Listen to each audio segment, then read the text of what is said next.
Oke, assalamualaikum warahmatullahi wabarakatuh. Sorry ya teman-teman atas ketidakkonsistenannya saya dalam update mapping harian dikarenakan ada beberapa kesibukan yang mengharuskan untuk saya tidak melakukan analisa di setiap harinya ya. Nah, sekarang hari Selasa tanggal 25 bulan Juli 2023 saya akan mulai kembali menganalisa market di SAU USD ya teman-teman.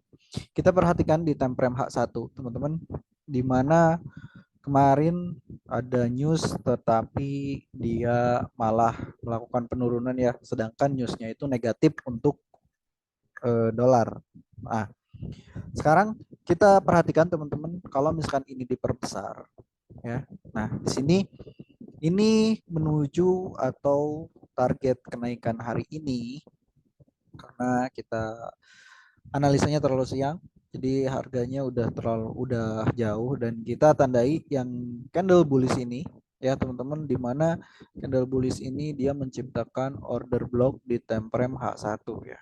Time frame H1 di sini kita tandai time frame H1 itu ada order block kisaran harga di 1963.93 sampai 1967.43 ya. Jadi potensi kenaikan mengejar ke order block ini ya, teman-teman. Dan di sini kalau misalkan kita perhatikan juga di sini ada order block kembali ya di 1972 dan di 70. Kita tarik time frame-nya ke H4 biar lebih jelas ya. Nah, di sini kita lihat kalau misalkan di sini ada order block di time frame H4 dan ini tuh di area golden ratio Fibonacci ya. Sekitaran area ini kita tandai order block di time frame H4. Jadi potensi untuk kenaikannya masih bisa mengejar ke area ini ya. Ini order block atau bisa disebut dengan drop base drop ya. Nah, di sini karena candle bullish ditutup lagi sama candle bearish dan adanya di tengah-tengah ya.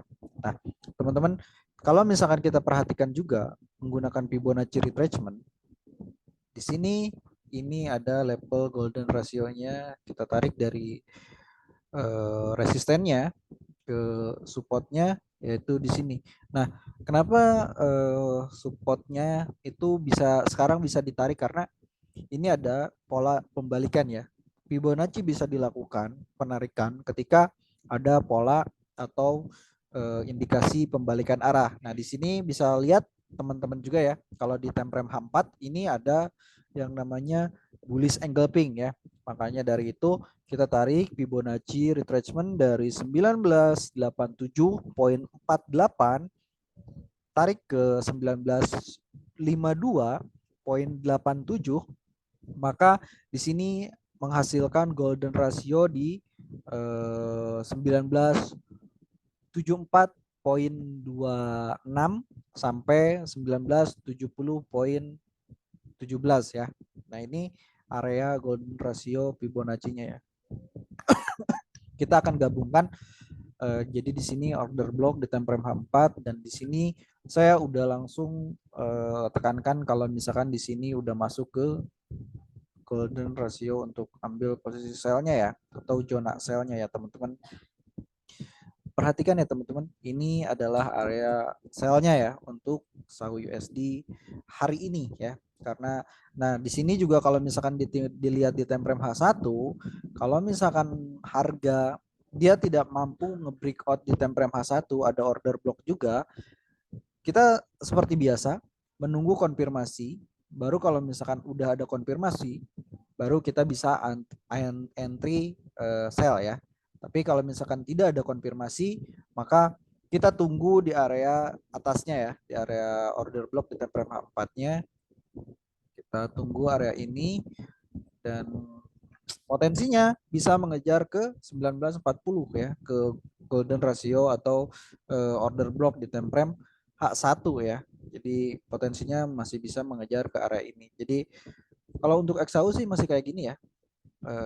Kalau misalkan di time frame H4, sorry ya, di ini karena IMB-nya belum benar-benar di sweep likuiditas ya. Nah, jadi di sini kalau misalkan di harga 19.68 sampai 19.46 dia memberikan atau memberikan konfirmasi atau ada pola candle membalikan arah, maka kita bisa memanfaatkan peluang sell-nya di area ini. Tapi apabila dia tidak memberikan arahan atau potensi pembalikan, maka golden ratio atau zona sell-nya berada di 1969.50 sampai 1974.50 ya. Di area ini kita teman-teman bisa langsung entry sell ya di area ini dengan target 1940 bahkan 1935 ya untuk sell-nya. Jadi kita fokus untuk mencari sell-nya dikarenakan nanti tanggal 27 bulan Juli ini itu akan adanya rilis data kenaikan suku bunga ya teman-teman, dan The Fed memastikan bahwa suku bunga akan dinaikkan sedikitnya 2,5 basis poin dan besarnya 50 basis poin ya. Jadi seperti itu teman-teman untuk pandangan market di XAUUSD. Jadi kita memanfaatkan peluang sell-nya ya. Karena kalau misalkan kita lihat juga sekilas ini ada yang namanya potensi membentuk HNS ya, head and shoulder, shoulder kanan, kepala, shoulder kiri, kepala, dan ini mau membentuk shoulder kanan ya. Dan di sini ada yang namanya neckline. Dan neckline ini dia harus berhasil di breakout terlebih dahulu teman-teman. Nah ini kita tandai ya. Ini kita tandai dan ini kita kasih nama kalau misalkan ini neckline-nya. Jadi kalau misalkan target pertama sell ini di neckline-nya, tapi kalau misalkan neckline-nya ini berhasil di breakout, maka potensi penurunan berikutnya yaitu ada di 1940 ya. Jadi seperti ini teman-teman ya. Untuk hari ini ya di market XAUUSD. Oke teman-teman, mungkin untuk analisanya saya cukupkan ya. Kalau misalkan ada update nanti akan saya update di grup WhatsApp-nya. Dan jangan lupa teman-teman share juga untuk orang-orang yang mau belajar trading dan bahkan yang lagi trading juga, biar memberikan manfaat yang sama ya teman-teman. Dan mudah-mudahan plan trading yang saya berikan atau saya gambarkan ini bisa membantu teman-teman untuk mengambil posisi ya atau memanfaatkan peluangnya. Dan untuk teman-teman mudah-mudahan selalu sehat dan dilancarkan rezekinya. Oke, saya Iqbal pamit undur diri. Wassalamualaikum warahmatullahi wabarakatuh. Jangan lupa tersenyum dan salam profit konsisten. Thank you.